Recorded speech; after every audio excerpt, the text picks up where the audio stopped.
example. If you don't know what to do with your business right now, start giving people CMAs and start just giving people gifts of, hey, I just pulled up numbers on your house, thought you might be curious what it's worth in today's marketplace. It's a great way to remind people you're in business. All right, here's another story with Uncle Leo. I stole something from another agent. It was great marketing, and I've had a nice presence in Alger Heights, which is southeast Grand Rapids. It's the area in Grand Rapids that has the most sales every year. So I'm like, I'm going where the transactions are. Let's go play in this sandbox. And I was listening to this agent. We're both showing the house, and they were walking up the street, and I just caught an ear. She goes, there's really 3 different price points in Alger Heights. And that caught my ear, and I went, I have a postcard. So I made a postcard. Which of the 3 price ranges are you in Alger Heights? Call me for a free consultation or something like that. I got like 5 deals from that. So it's a little steely, I know, but she said it, and I was like, oh, I can use that. And so that was really good. And so that's kind of like, that's another way to like long-term engage and using social media in this. It's kind of call to action kind of stuff. But if you were someone who's buying or selling a house, by the time you meet with them, they've already been thinking about it 2 months. So you have to do these kinds of things when their mind is starting to think about it. You want to start to show up and pop up in their mind space, I guess you could say, a little bit before. And so I'm going to move on to the next category. But Scott, you had your hand raised. Yeah, here's the thing with our events. We always have good turnout, but really the money is just calling people to invite. Because we're not good at calling. I mean, we interact with our past customers, but calling isn't something we're good at. But you call just to invite people to the event. Well, they love that. That's the easiest way to connect. So it's not always about how big of the event is. It's more about, hey, we're doing this for you all. I want to piggyback on that real quick. So that's a really, really good idea. You're right that you get a lot of credit without having to spend a penny. Okay, this is something that all of us should be taking. I think this is really valuable. So Bill Browers, longtime 5-star realtor, no longer with us, but an amazing, amazing guy. Super successful over the years. He passed away a couple years back. Yep. But he used to do this thing where he would, every year he would give away, let's just say it was a gallon of cider. And everyone knew he was giving away this gallon of cider, and it was a gallon of cider and like a box of donuts or something like that. So what he would do is he would mail you or drop off, or he'd stop by your house and drop off your ticket for the cider, right? Didn't cost him a penny to go talk to the apple orchard to go, can I give out apple cider and bread, or baked bread, or maybe banana bread, or apple cider, or donuts? He only paid when they redeemed the ticket.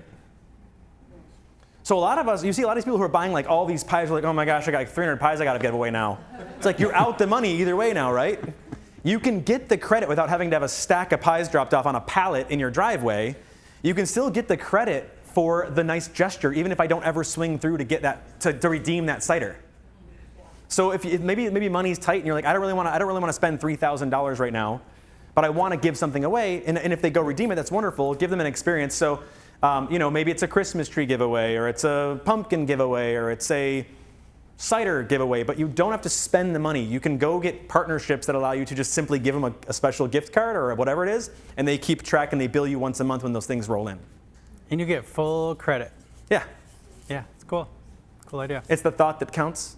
Yes. Last thing, Alicia? I just want to ride the way you were mentioning about people before they contact you, they've been thinking for months. Part of the search process is actually whenever you hear somebody, I've been really honing in on like the whole deal maker like situation.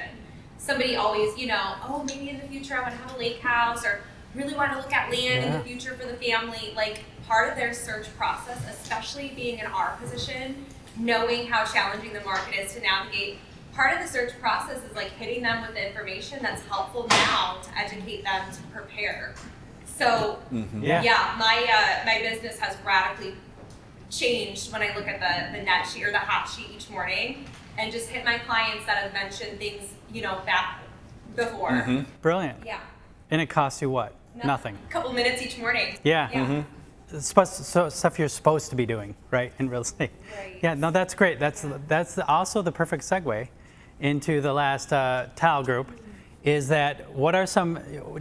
Another way to grow your business is to niche, is to have a skill, and to do stuff like that. And Paul, we had that conversation with a waterfront expert, but it translates to every other thing. Yeah, I think it does. And like, people are always talking about geographic farming. You've all heard the phrase geographic farming, neighborhoods, things like this. The problem with geographic farming is that people give up really quickly. If you don't get any results after a few months, like, oh, do I really want to spend this $500 a month on this? It's going nowhere. I'm going to quit. Well, yeah, you probably should never get started if that's the goal. If you're gonna wait 3 months and then quit, you should never do it. So I'm going to use Jeff Blahnik as a great example of what to do. So Jeff Blahnik, and then I'll talk about another idea here in a second, but Jeff Blahnik has, if you guys live on the northwest side of Grand Rapids, have you ever gotten a trifold from Jeff Blahnik? How many listings have you gone into and seen just a stack of them sitting on the counter, or either on the fridge? We bought this really cool mid-century modern house there at like Leonard, Oakley and 7th, if you guys know that area. A really cool little mid-century in the corner. And it was for sale by owner when we bought it. But when I went in, he's like, you're not just setting up this showing to try and list this thing, are you? Because he thought I was like, can I come see your house? And I'm in the realtor like, oh, you're going to list it? And I was like, no, I want to buy it. But he goes, because if I list it, I'm going with Jeff Blahnik. And then there was Jeff Blahnik's trifolds right on the thing. But what he does is Tucker's on Jeff's team, so you can tell Jeff that I'm giving this story if you want. But give him kudos. But these are not the most beautiful things in the world. Like they're not. They're just sort of like weird colors. They're pink, they're orange, they're blue. Like you're not winning an award. You're not winning a beauty award on these things. But he's done them consistently. And so we talked about it. And so like I think that this is the story at least that I hear, that Jeff gets a good deal on them because his printer uses like the paper that's not in high demand.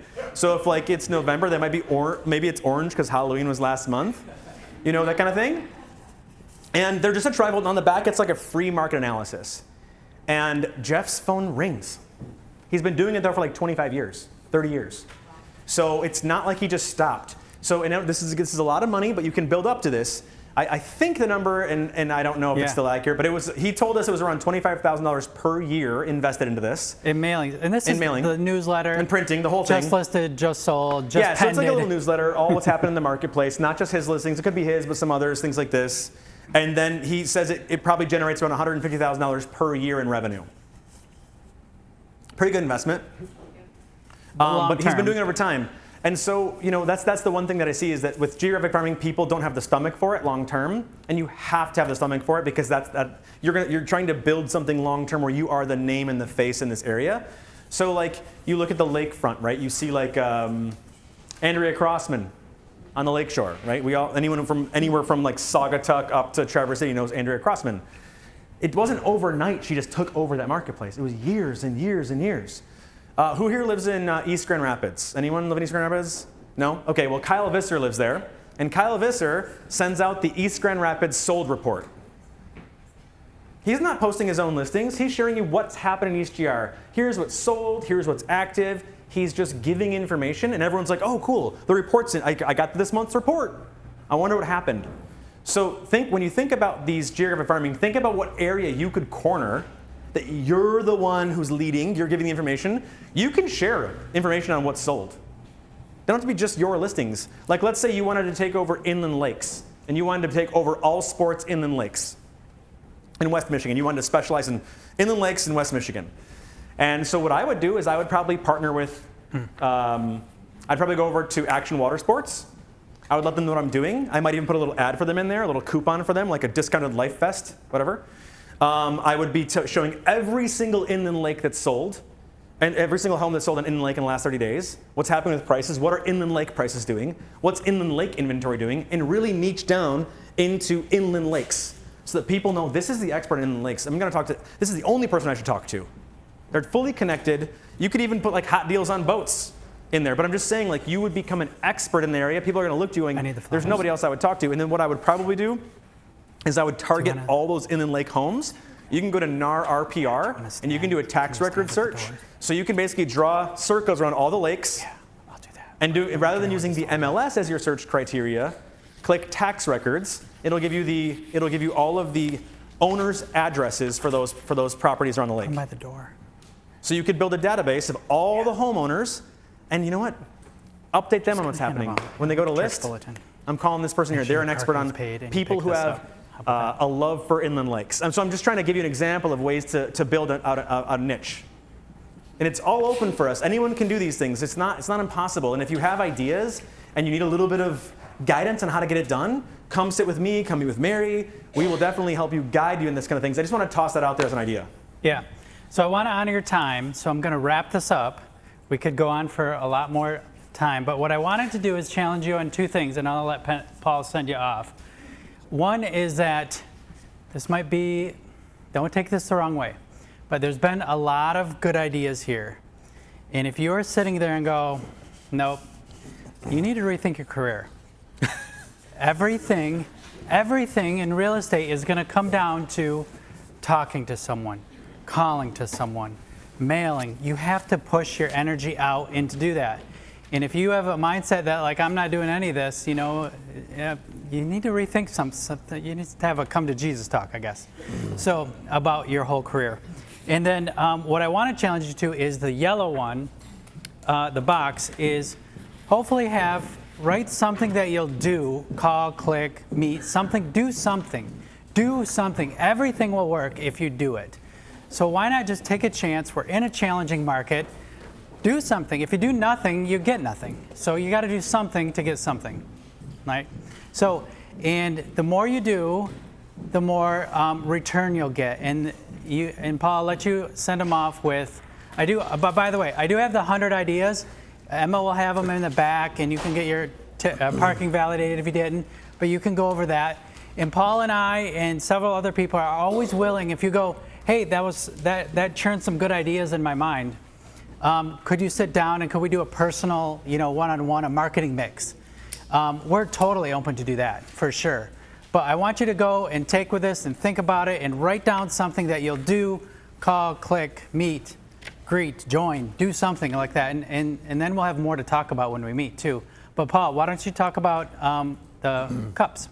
Well, first off, I know we didn't even get close to 100 things on that board. But I got it. What happens though is that we have good ideas and good conversation. And so rather than giving you 100 actual ideas, which we could have just sat here and done that, the idea was how can we, I'm hoping that everyone leaves this meeting today, like what I would call a win right now is if everybody leaves and gets in their car and their mind's like, that's a win. That's worth every minute we just spent here today if your mind is moving and thinking. Like I said earlier, like if you change your business by 1 to 2 degrees, it might not feel like a lot right now, but over the course of the next few months, if you can commit to these things, it's huge what can change for you. So I'm hoping that you are feeling like you have inspiration. I'm hoping you feel like you have motivation. I'm hoping you feel like you're on your toes and there's opportunity in front of you. So that's the goal. So these coffee cups here, please take one, they're yours, the 5-star mugs. And the reason they're here is because back when I was really struggling with my business, I would sit down with my father, Greg, and I would sit here and be like, man, I'm broke, I can't get anything going here, and I just feel like I'm beating my head against the wall. And so in this conversation, he starts pulling out tiny little bits off of the napkin, and he sticks it in the cup, and other people have heard this story. He keeps sticking these little pieces of paper in the cup. And the paper was everything we just talked about today. Every little interaction, everything you do, every day you get up and you do something that's going to move your business forward. It feels like it's going to take forever to fill up this cup, right? And it might take a little while. But the more you keep doing, the more you commit, the more you keep ripping off those little pieces of paper, different interactions, different things each day, eventually the cup spills over.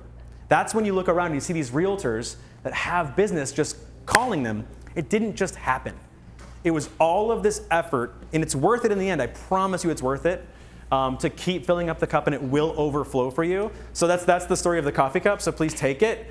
And I hope this was worth your time. I hope you guys are thinking about stuff. So thank you for joining us for the past 2 hours. And yeah, thank you.